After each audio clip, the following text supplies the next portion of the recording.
Nous avons préparé le breuvage en associant les vertus... C'est un chef-d'œuvre du théâtre baroque espagnol. Tu as bien dosé l'opium, le pavot et la jusquiame. Sur scène, l'un des dinosaures du théâtre français, Gérard de Sarthe.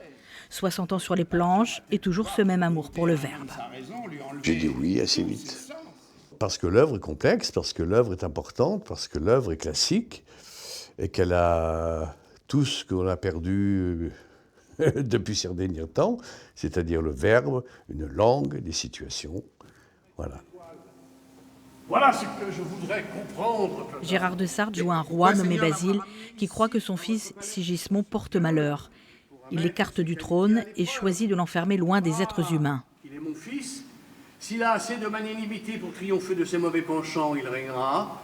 Et s'il cède à ses néfastes dispositions, il retournera dans sa prison. Ça me questionne comment étaient nos ancêtres, l'histoire.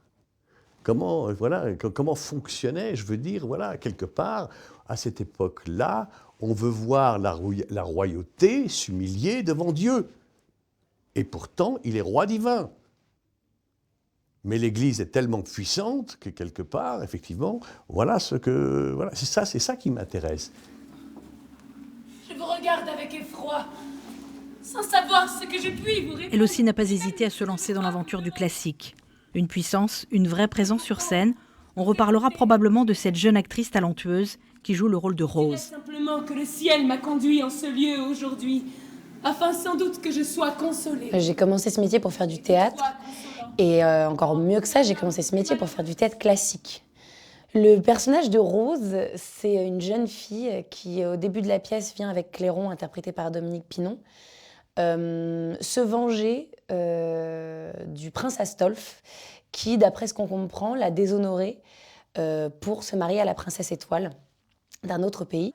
Ma conscience me dit que vous ramasseriez volontiers mes peines. Et elle est toute jeune, on peut imaginer qu'elle a 16 ans, et elle a une fougue, et elle a peur de rien, et elle est même téméraire en fait.